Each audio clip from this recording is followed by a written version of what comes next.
So what is going on, guys? Welcome to my first Wuthering video, and in this one I'm going to be doing an account showcase. We'll be going over my characters, my exploration, my endgame content and everything else. So I'm making this video because I thought it would be fun to see what you can achieve in just 3 months of playing the game. But yeah, let's just go ahead and get 2 disclaimers out of the way, guys, because my account was made in March, but I didn't play until April. I made my account and I stopped playing a few days after, and then I really started playing the game when I came back and did my first 10 pull in April, but we'll get to that in a second. And then the second disclaimer is, let me be completely transparent with what I've bought in the game, because I'm not completely free to play. Firstly, I've bought 3 Lunite subscriptions, which amounts to $15. And I do think Lunite subscriptions is the absolute best thing you can buy in the shop. It's really high value for the price, and it just makes your experience playing the game a lot better in my opinion. It's all up to you if you can afford that and if you want to spend on that. But if you do feel like spending some money on the game, I feel like this is the first place you should look. If you don't have a Lunite subscription, you should absolutely go for it. So yeah, I've bought 3 of those. Then I bought 1 battle pass, which is another $10. And then finally I've bought $15 worth of Lunites. And I did that back in March when I was trying to pull for Brant or something on like one of my first days. I was trying to pull for Brant or something and I made an impulsive buy. Absolutely not worth it. I think the prices are pretty high and I think that you can get all the Astrite you need elsewhere. So I definitely don't recommend doing that. And I wouldn't have done it myself with the knowledge I have now, so if you count the top up, we're at $40, and if you don't count the top up, we're back down to $25, which I think is a reasonable amount to spend if you've played for 3 months. So yeah, with that in mind, let's go ahead and get into my characters, guys. I think we'll go by order of my teams and when I got them. So let's just start with my miraculous Zani pull on the day that I started playing the game properly. So yeah, I did start playing properly on April 29th during the anniversary patch, and on that day I claimed my 10 pull and I did go ahead and use it on the Zani banner, because I thought she looked nice. And what happened next was that I was standing there with an S1 Zani. And yeah, I happened to get so lucky that not only did I win my 50-50, I pulled the second Zani back to back with the first one. So yeah, incredibly lucky, guys. And it really reeled me back in, right? It was definitely the catalyst that made me start playing the game properly. So yeah, very, very lucky start for me. And I of course had to start building her and playing her afterwards, and she is now one of my favorite characters. So if we take a look at her stats, she has 48% crit rate to 320 crit damage, which at first glance might seem pretty low, but the reason why is because I'm planning on getting her S2 with Corals on a rerun. And so not only does she get 20% crit rate from my Echo set, but then she will get an additional 20% from her S2. So I've been favoring high crit damage rolls, and that's why they might look a little strange at first. They're kind of set up for the future, right? Now she's running her signature because it is a very strong signature, so I did go ahead and buy that. And then this is what her echoes are looking like. Obviously a bunch of crit damage and not much crit rate, as I explained. And then this is what the talents look like, almost maxed out, right? Only missing a single level in the intro skill. And now after pulling Zani, I of course went ahead and also pulled for Phoebe because it's her best partner. And they happen to be on the same phase of the anniversary banner. And so she's also running her signature. And what this means, guys, is that I pulled 2 Zanis, Phoebe's weapon and Zani's weapon all in one patch. And I think this is a possible outcome for anybody starting the game. Of course the anniversary patch helped a bit, but I don't think it was necessary. I don't think that's what pushed me over the edge, because I had a few days left even after I got everything. But there's just so much content when you start the game, to the point where you can easily secure as much as you'd like early on, if you do have the time to grind the game, right? But also, you probably won't need to pull 2 characters and 2 6 in the same phase, so you probably won't have to play as much as I did. But yeah, I definitely grinded the game during these weeks. And that brings me to her echoes, which look like this. She's running Moonlit Clouds, of course, and they can definitely be improved upon. I have pretty low standards for what I deem a viable echo. I think getting good echoes is pretty hard in this game, so I settle for whatever I feel like is pretty good, like 2 freeliners.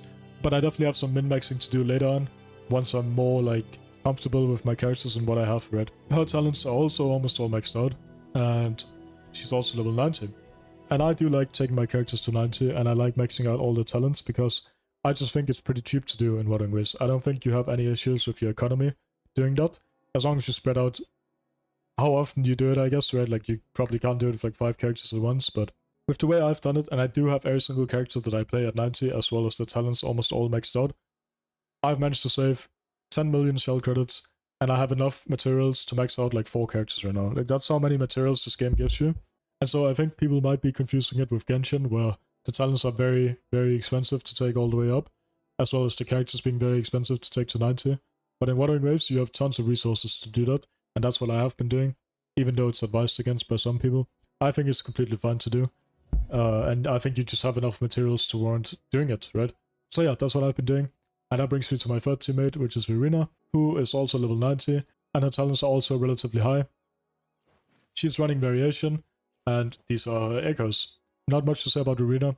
I'm of course waiting for her S2. I got her S1 by taking the free 5-star selector, and also the other free 5-star that you get at the start of the game. So that's how she's S1, and I'm just waiting to get that S2 because it's really strong. But yeah, that's my first team, guys. My second team is, of course, Carlotta, and she's probably my favorite character as of now. I think her design is very, very nice. She's running the static mist though, and that's because I don't think her signature gives her that much extra. And in my opinion, guys, every single time you pull a signature weapon, that's pulse spent that could have went towards something else later on, right? That's how I view it. Since her signature is not that much of an upgrade, I didn't get it, and I'm not planning on getting it either, because static mist is a perfectly serviceable weapon on her. I do think the 5-star weapons are there to be used, right? If you just pull on the standard weapon banner, you're going to be getting one of each anyways. So yeah, I think Carlotta is a perfect candidate to be using it. That's kind of my mentality about pulling in general, guys. Like, I don't really have the strong connection between getting the character and getting their weapons. I don't think it's that important if the weapon isn't very good. Some people really like getting every single signature right, but as a low spender, I think it's important to like differentiate when a weapon is worth it and when it is not. And so that's how I've ended up using this weapon on Carlotta, and I think it's very good. I think it works out fine. And I don't miss having the signature at all, to be honest, but obviously that depends on who you are and what you like pulling for and how often you pull as well, right? Now, these are her echoes, looks like this, and her talents are completely maxed out as well. My second team member, which might not be ideal, is Sanhua. And to be honest, I think she works perfectly fine with Carlotta.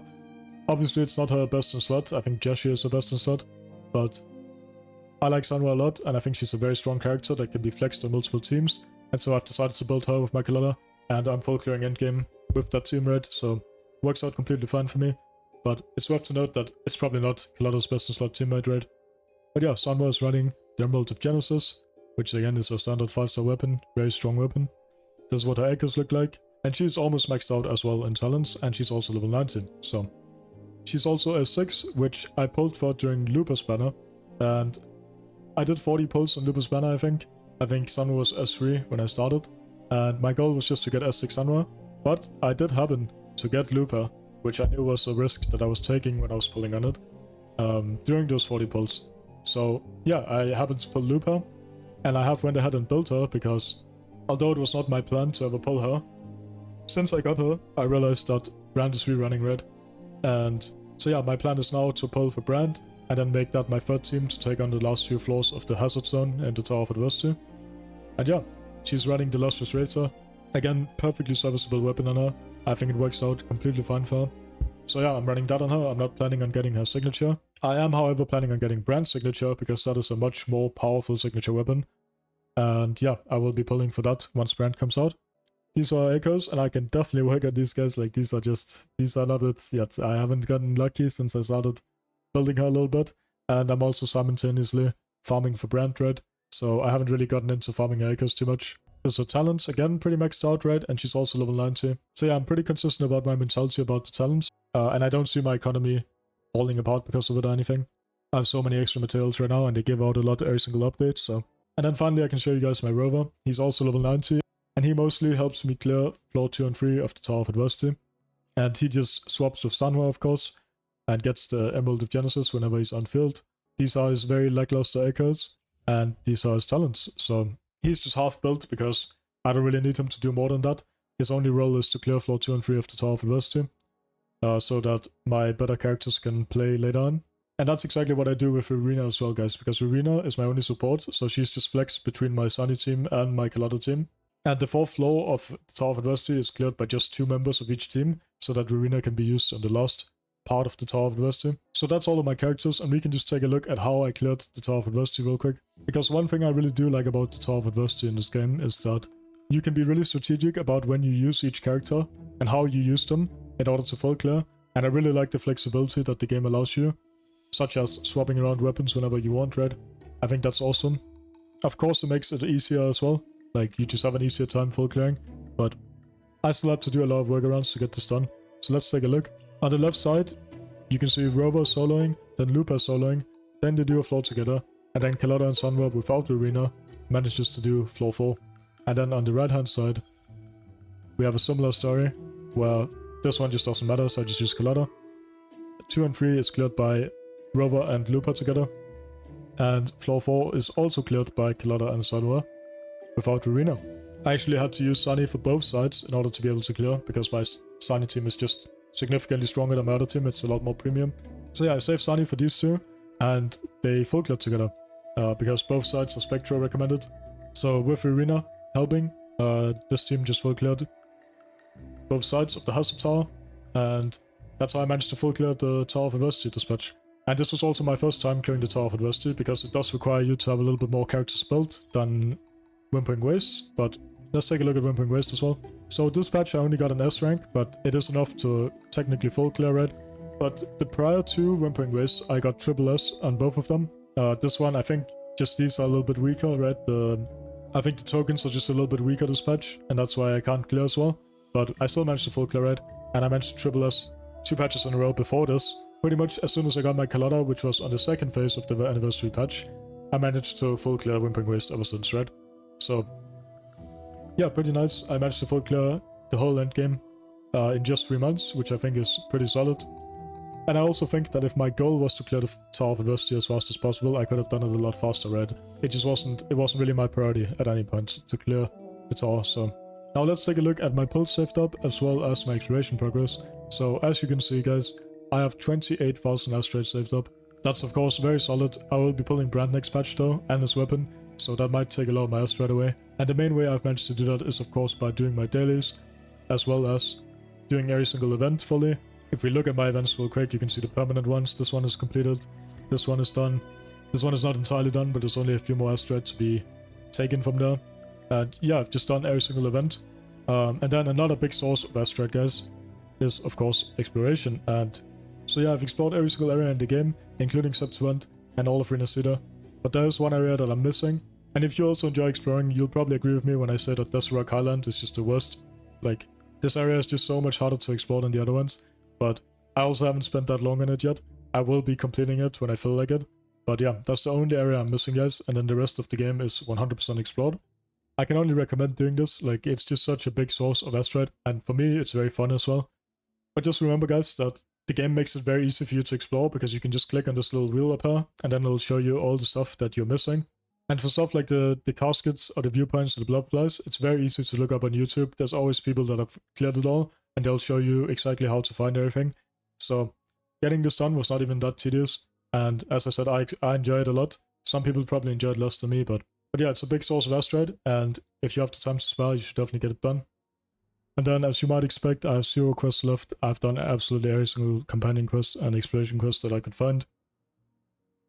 There might be a random side quest somewhere that I haven't found yet, but...